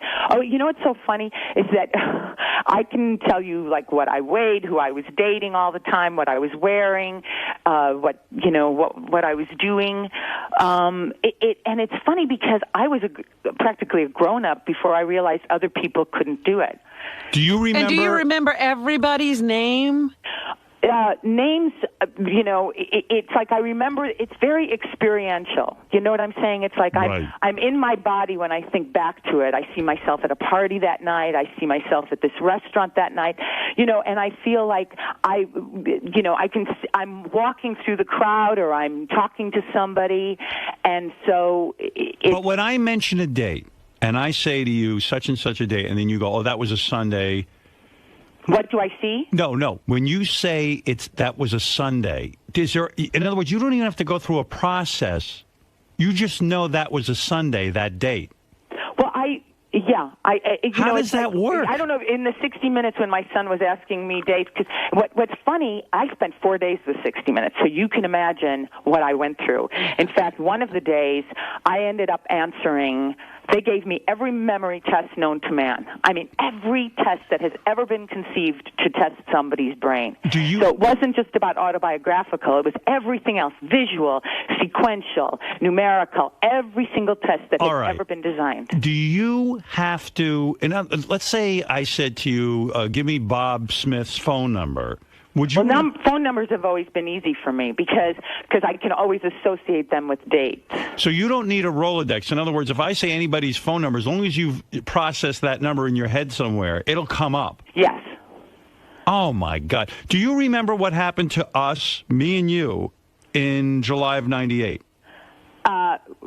In July of 98, I was doing, you mean at the Four Seasons? Wow. Unfucking believable. You do remember? Yeah. Do you remember the exact date? It was during the middle of the week. I went with, it was July 16th. That's right. Yeah. Holy shit. I ran into her. What happened that day in July? It's probably, okay, so July 16th, 1998 was a Thursday. Right. Yeah. That's correct. Right. And so in the afternoon, I had a big brunch at my house, and I was working on one of my books. I was still. When you say I had a big brunch, what did you eat? I had like a big salad, cold noodles with sesame sauce. Did you make a big duty that day? Oh my God! Do you remember even that? I'm a healthy girl. I know that you're healthy now, Robin, too. It's making a difference. Do you doesn't it? remember the day that you had your biggest duty? Do you? I'm not going to get into the duty talk. Wait a second. Do you remember the day you had your biggest duty? The biggest in my life? Yeah. As a healthy person? Yes. Oh, it's every day. It's every day. Floaters, not sinkers. Do you remember on July 15th, 1994, how many duties you made? I'm being serious. Do you know? I don't know. You don't know. Does it play like a movie in front of you? I'll tell you how. You know what's so incredible? I've been describing my memory for so long to people that I used to call it. I said it's like going to a card catalog, okay? Because I wanted people to sort of know what the access, how you access it. Right. And for me, once I saw selected scenes on a DVD the first time, I went, "Oh my gosh, this is what it's like," and what happens to me is that the entire year, when you say a year, it sort of like runs itself through and left to right, almost like a timeline. And I see all the little selected scenes of the year, like in a calendar way, but more next to each other, not in a page flipping way. I see it as a blessing, but Robin was saying yesterday it could be a curse. And one of the people in 60 Minutes didn't want to come in, sees it as a curse because they can't even forget. I would think it would be a blessing in my life because I do routines about my parents, let's say that like this morning. I would be able to access all of the conversations and hear them again, right? Oh, absolutely. And I lost my parents really young. I was 17 when my father died, and he died a horrible way, and so did my mother. And I saw both of them. How did they die? And he died during an argument with my brother when we were having a Christmas party at our house. Was he killed? No, not at all. Did he have a heart attack? Oh. And you can play that over in your head. I can over and over. And my mother died of arthritis. She was a dancing teacher and lost her leg. Let me ask you something. It's horrible. Wait a second. Go back to your father. The day your father died, he was in an argument with your brother. You can recall the entire event. Yes. Do you remember your father's last sentence? He had already kind of passed out when I came because we were having this huge party in our backyard because we had a dancing school in our backyard in our garage. Right. And so I came in when he had already gone into it. But I know that my father's, I know my father's last words to me at the party. But that's something I think people would remember anyway. Yeah, they would remember that. Yeah, they would remember that anyway. So it's not so much things like that. But don't forget, as an actress, anything, it was never... When you only know something, it's not weird to you. It was never weird to me to have a great memory because I've always had it. Yeah, but does it work like people could too? As an actress, when you were on Taxi, they hand you the script. Could you read it once and then completely have it memorized because you've read it once? No, it's not so much a photographic memory. That's what photographic memory is. Although I have a very strong photographic memory because that's an easy. I can sit there and have the experience of reading through it and then almost see the page in front of me. But it's not like I can read a script once and then know the words. What was maybe 3 times and I'll know the words. What day was it that you first saw your first pubic hair down there? Stop.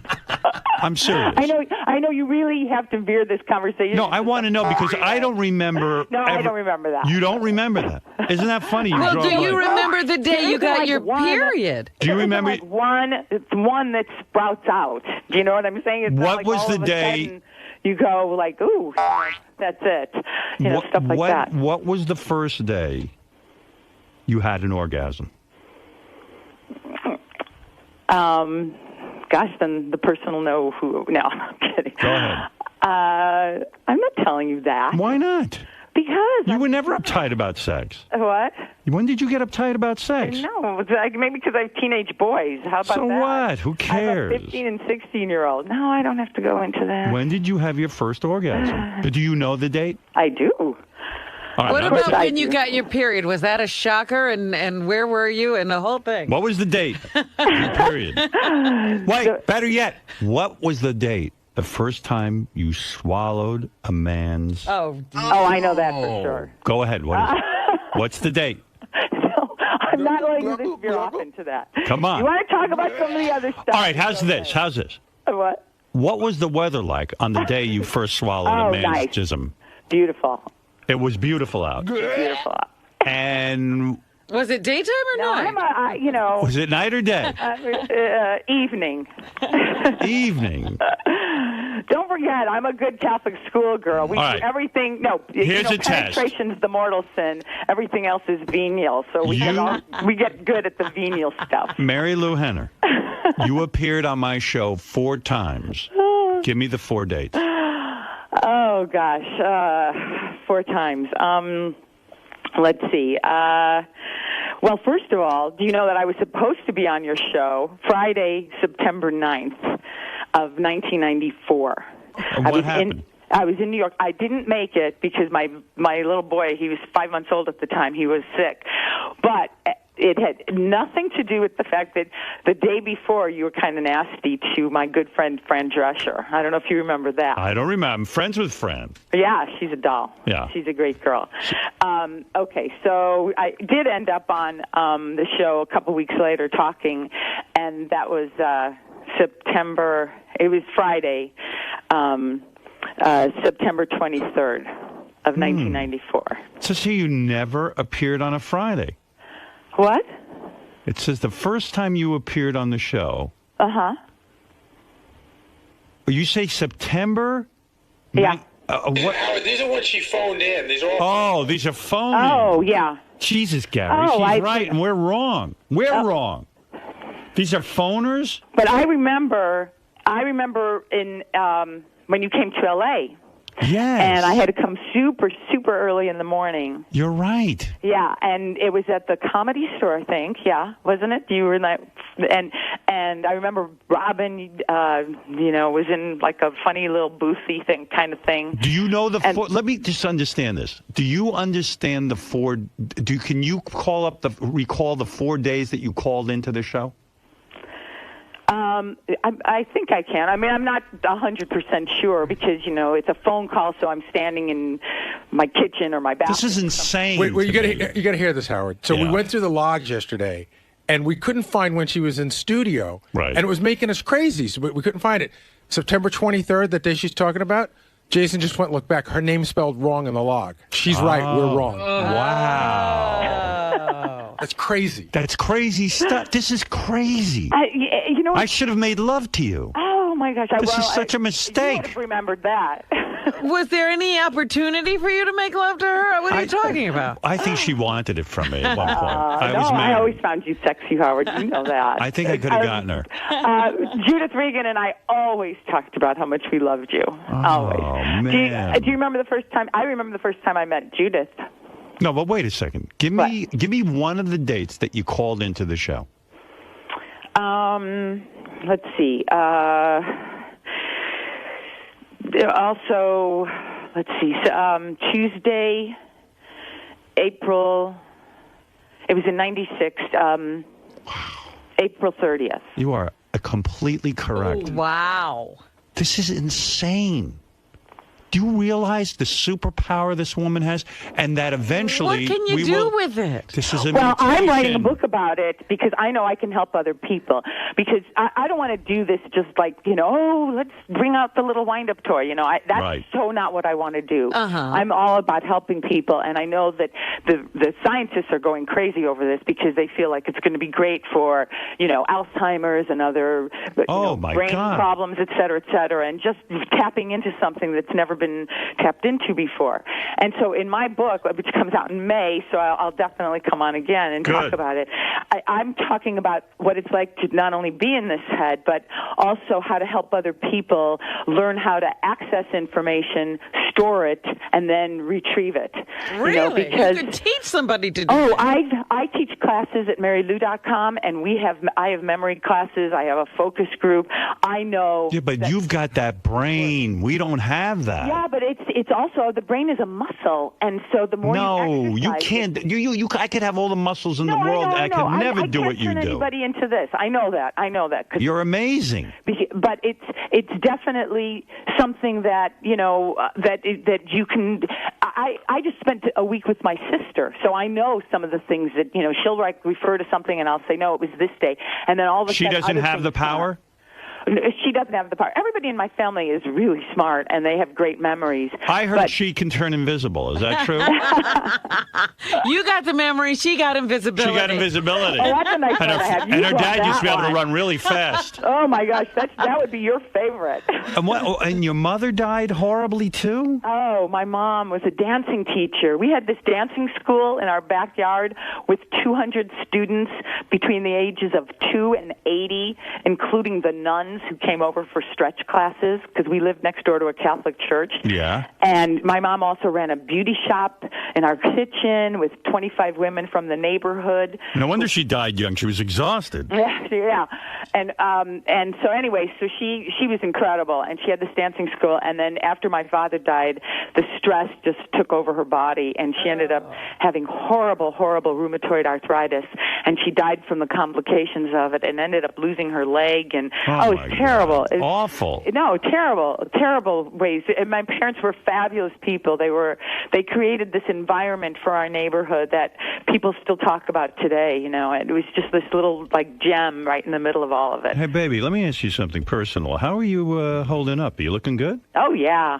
Body still tight? I'm going to be on the Today Show tomorrow, and then next week I'm a judge on the Miss Universe pageant, and then I'm coming back to New York to do The View, and then Is the I've got a body movie holding coming up out, or too. what? What? How's the body look? Good. I should come in and see you when I come back to New York. You're not kidding. With these new superpowers, I can't get enough of you. I'm totally turned on. It's so funny. I You're mean, this happy is too. I'm happily married now too. I'm 4 with times, the love right? Of my life. Weren't you married like 4 times? No, 3. But 3. It's because I was waiting for this one. I've known Michael since the first year of college at the University of Chicago, but he was my college roommate's boyfriend. This dude she married, she took her from her college roommate. No. Hold on. How about Mary Lou is like sexual dynamite. She's sexual dynamite, but I'll tell you She's what. sexual napalm. She's sexual napalm. Hey, she loves sex so much, Mary Lou Henner. I hope she doesn't mind me saying this. She even told me she loves the smell, the taste of a man. Right? You that's love. in my book. Yeah, I do. Oh, and I she love made love to almost everyone on the show Taxi. Except Danny DeVito. But she found him sexy. 5 years, and we worked with 77 guys all day. Come on. Well, listen 2 to out this. of 77. She banged Travolta. She banged Tony Danza. Who evidently is an animal. He would have sex anywhere and do Anytime. animal. Why was he such an animal, Mary Lou? I don't even remember. That energy, it said Tony Energy. But, He banged you in weird places, right? yeah. In the butt? No. No, not the butt. And also, she made love to. Now, okay, you get Travolta, you get Tony, but even Judd Hirsch, she fucked. I mean, banged. I Excuse me. adore Judd. They were, these were great guys. What was the weather It was the like 70s. under Judd Hirsch's balls on January 12th, 1984? Oh, I wasn't with him then. Wow, the I don't memory know. on you. And you remember every sexual moment, right? I mean, it all plays out. It's all, well, see, I really believe that because a person has been through their lives, it's in there somewhere. That's why people, when they get lost or something or some kind of change in their body or whatever, certain memories come back because it's all stored somewhere in our muscles and in our psyche and our hard drive. That's what a hypnotist will say. Yeah. Yeah, if you really take a person back to the day, you can walk them through it. Just like they're there. The experts say that we only access not even like 10% of our brain power. Right. So I know. believe what Mary Lou is, she is one of those people that she is what She we're going got to an look like. extra couple of percent. She's going to look like what we do in the future, and that she is the beginning of a mutation in the human existence, that eventually we will have these superpowers. Oh, I'm excited about that. That's Compared to her, we're like Gary the retard. We're Charlie when he goes back. Right. We're retarded compared to her, but we have this. She is the future. Don't you see? Well, wait a minute. Let me just ask you something. We're Are you? frogs. Excuse me. Are you plagued by any of these memories? Are there things you would rather not have in your head? Really not. Because, and you know what? This is First time she met me. Wait, what did you say? I said the first time you met me. Oh, well, you know what it is? It's like this. It's like if you process it in some way that it's just part of you. It doesn't become this like crazy emotional boogeyman. Like, oh, I don't want to look at that. I don't want to look at it. When you do that, then it really has power over you. Well, the reason I ask is because people who have something really traumatic happen to them, they already are stuck with that memory, and sometimes they can never break out of it. Like it marks them for the rest of their lives. Right. Like that could be dangerous in a memory like yours. Like mine. The most tragic things certainly have been what's happened to my parents and things like that. Right. But because it's such a part of me, and there are like lessons to be learned from things, and I just never, I can't say that anything so horrible to me happens that I would want to block it out. So maybe other people feel differently. I don't know. I'm not in their heads. But for me, even the most horrible things that have happened to me, it's a part of my life and part of my story. Do you ever lose your keys? Is it possible for you to lose your keys? No. You know what? I could be like, where did I put them? And then I'll just retrace, and I'll be like, okay, that's where they're going to be. Wow. So it's like that.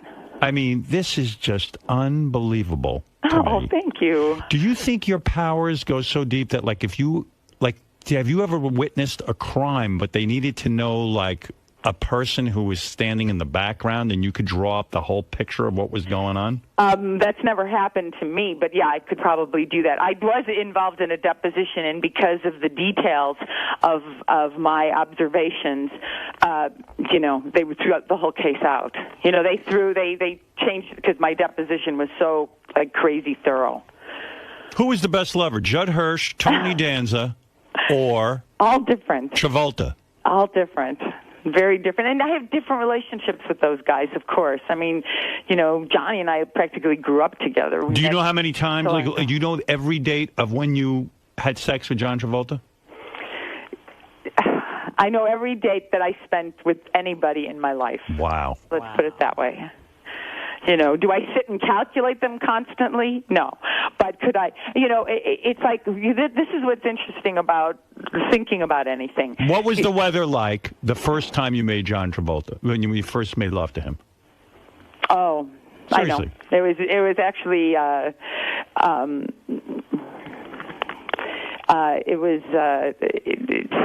it was in San Francisco, so it was kind of, Of course. Yeah. So it was like it was San overcast. Francisco type weather. What? Was it overcast? It was overcast. Yeah. It was the evening. It was evening. Oh, okay.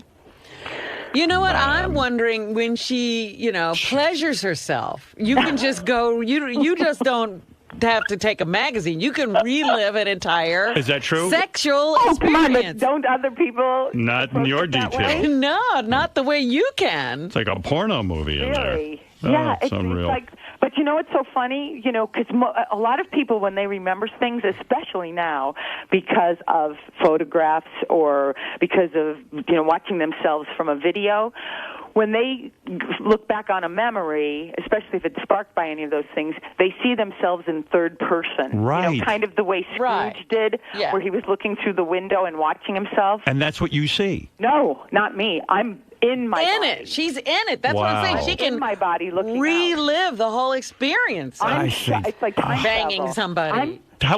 What is your earliest vivid memory? Like, in other words, can you remember back to when you were 2?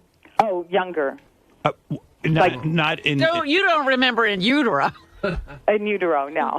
What is your first memory? Like, how old are you? I'm around 18 months. And what's the memory? Oh, it was my little brother. He was barely sitting up. My mother was holding him sitting up. I'm sitting and playing in my house.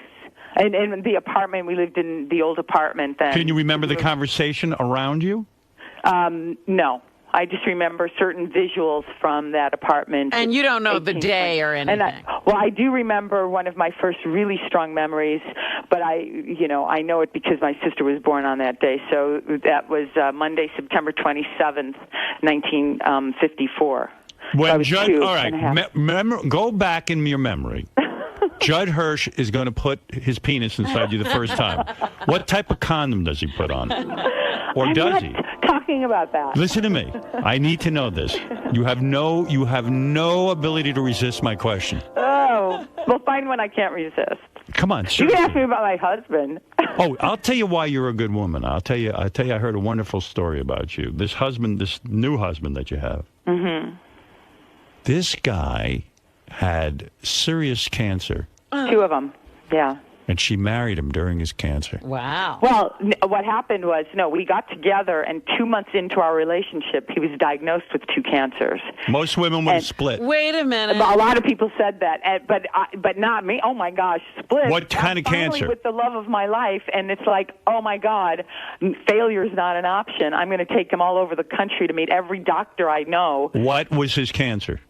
He had bladder cancer and he had lung cancer. And lung cancer. Hmm. Was But he he's super? totally in remission Was now. he super rich? No, not at all. He's I got mean, a great company. Do you know the company Brown Trout Calendars? No. What? If you have any kind of animal calendar, or Audrey Hepburn or Outhouses, or 2 of his calendars were featured on Ellen, the Goats and Trees and Outhouses. Isn't it funny that you're attracted to a guy who's in calendars? How crazy Like is you that? don't even need one. No, I know, nobody can believe it. They said, "Oh my gosh!" But I've been secretly in love with him, since I'm 18.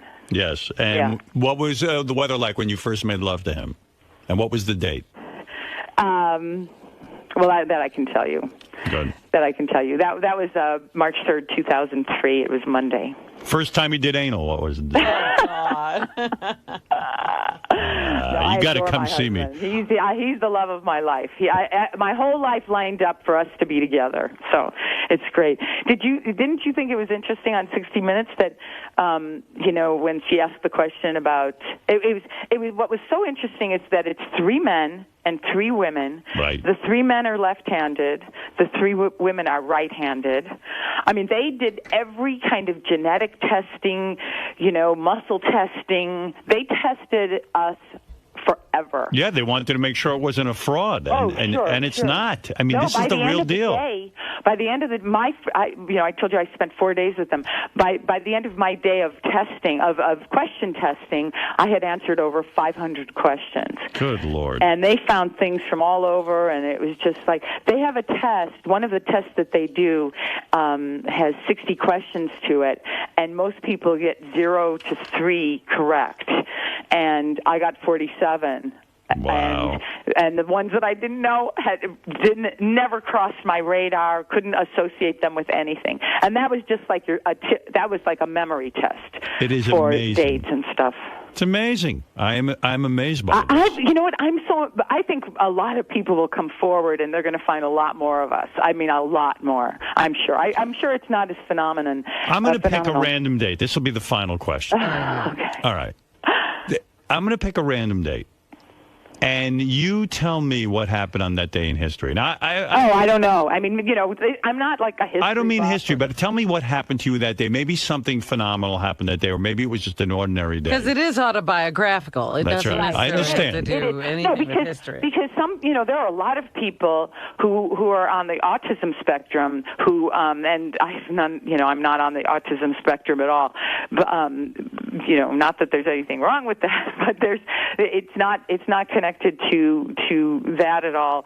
There are people who have Asperger's or autism, and they, you can name a date, Right. and his is like in the 1200s. What happened to you on the 15th of August, 1975?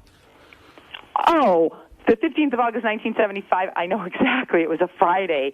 It was. Did somebody call in about this? No. I randomly. random? I just thought of the number. Oh, August 15th, 1975. It was a Friday. It was my 3rd date with somebody that I ended up being involved with for 3 years, and it was the first time that we Made love. made love. Yeah, Who was it? an old boyfriend of mine from the Grease days. Oh, Travolta. But not Travolta.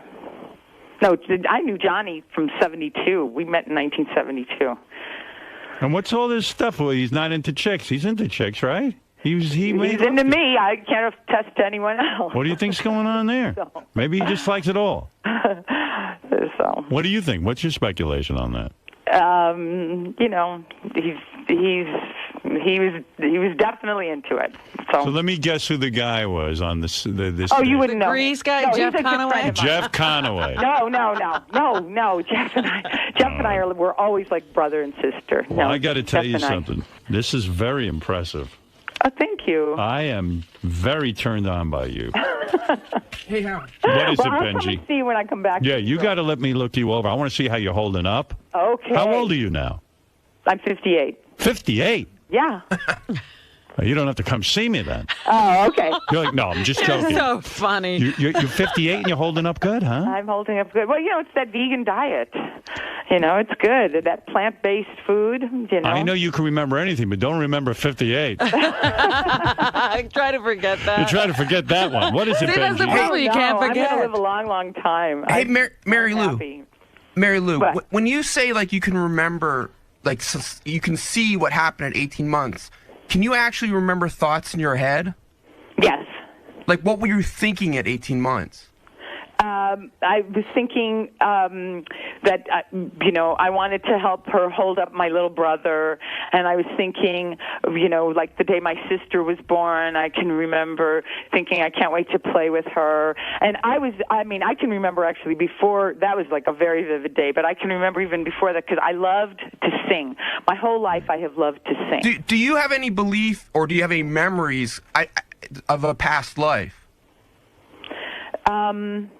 There are things that happen to me, especially in France, where I go, oh, I've been here before. So little things like that. Or I'll go to a country or I'll go to a place and I'll say, I've been here before. Have you ever tried to look into that and test that at all? I haven't. I should do that. But So do you believe in God and do you believe in reincarnation? I definitely believe in I don't know if he doesn't have like a white robe and long hair, but I definitely believe in a higher power. Do No you question remember about it. meeting God in a past life? Well, I was definitely the kid sitting in church who thought she could see the statues breathing. You know what I'm saying? I feel like. Well, I think you're just I've always sugar. felt very connected to in a spiritual way. So you know. I am very curious about all of this. This is wild stuff. You understand? Really? That's This so is the funny. closest thing I have to Superman. I want superpowers. I want them. I want them. I want them. Well, then I'm definitely going to have to come on when I tell you about my book. So, you know, Good. because I All know right. I can help people. I know it, and I'm so excited about that. What are you going to wear? I don't know. I probably, you know, something that shows off the fact that I eat well. Yeah, something tight. What is it, Gary? Could Mary Lou go to Vegas and play blackjack and count cards? Is that part of it? It's so funny. No, although I would remember a lot of. I'm not a card counter. I was just in Vegas last week with 28 family members, Christmas week, and I'm going back to Vegas next week for the Miss America pageant. And so, you know, I don't want them to think. So like, in other oh, words, you your could be point is she could possibly remember every card that's been put out. You would think. I wasn't sure. Yeah. I want in the memory test that I did. Oh, I also want to say I have a Hallmark movie, Mulligan, which is really fun. So I want to talk about that too. But anyway, I would remember if I really concentrated while I was sitting there. I understand like the order and the sequence and the chronology of things. Wow. So I could probably tell people like 4 hands ago you had this and I had this. You know, numbers and. You know, especially if I related things to dates. The phones are burning up. What is it, Frosty? Oh, Go ahead, really? Quick for Mary Lou. What do you want to say? Hey, Howard, I just wanted to ask Mary Lou if she can tell me the date, the day of the week, and what the weather was like the first time she got anal. Oh, God. It was very cloudy. She's not into. She's very uptight about sex. No. All right, thanks. All right, go ahead, Mel. What do you want to say? Hey now, Howard. Can anybody say hoax? Hoax? Hoax. Can Can I hear a cuckoo bird, Fred? Wait a second, Hey, Mel, wait What a are you second. saying? This We're has in been- on this? This is unbelievable. This woman, because my guys are such morons, they wrote her name wrong in the computer. I asked her the first time she was on the show. I said, no, it's wrong. And then they went back and checked. They spelled her name wrong. And she was right. And she knows. She can tell you the weather, and we can go back and check it. Well, I There's don't no know. hoax here. It just sounds fishy, and It does sound fishy, but it's real. Yeah, that's so weird. Well, I mean, go to UC Irvine, University of California at Irvine, and talk to the people there. Watch the They'll show 60 you- Minutes report on it. It was Yeah. a fascinating report. There's no And way they you could fake tested her it. and tested her and tested her. Yeah. Oh, but it was crazy how many So things. I just said to the woman, when did you call into my show? She picked out the date and knew what day of the week it was. Well, that's fascinating. But will she ride the Sibian later today? Yes. When she comes in, she'll be riding the Sibian. Thank you. Oh, my God. Yeah, Mary Lou, you got to get on that thing. People don't give a shit about your memory. I guess not. Anyway, They're no, not as- I do. They're not as involved as you are. Mary Lou, it's so good to speak with you. So great to talk to you, too, again. Let me do the plug. You got the book coming out. You got the special on the Hallmark special. Yes, it's called Mulligan, and it's with Jenny Garth, and Peter Facinelli wrote it. Okay. And I have a movie this summer called Vamps with Alicia Silverstone and Sigourney Weaver, Richard Lewis, your pal. Right. So, All right. so all good stuff. And, Good. And come see me at marylou.com because I teach classes and I'm in the chat room and, talk to people all the time. Any pictures? Yeah, some good ones. What are you wearing? Different things. You'll see. All right, very good. I like it. All right, Mary Lou, thank you. Mary Lou Okay, Henner, guys. the amazing superwoman, Mary Lou Henner. I am just Oh, shocked. thank you so much. Thank you. Okay, bye. I need a superpower. Oh, if I had that. You have a superpower. You're What the is king that? of all media. Oh, that's right. I forgot. What am I going to do with that? I think people would say you've done a lot with it. I'm blown out by that. Are you guys blown out by this? I think it's fascinating, but I don't think necessarily that clear a memory is good for everyone. I hear what you're saying, but what a... I mean, just imagine you were raped. I was. Oh. I forgot about Thank it. God you have no memory. Yeah. Well, you're right. I mean, you would relive that over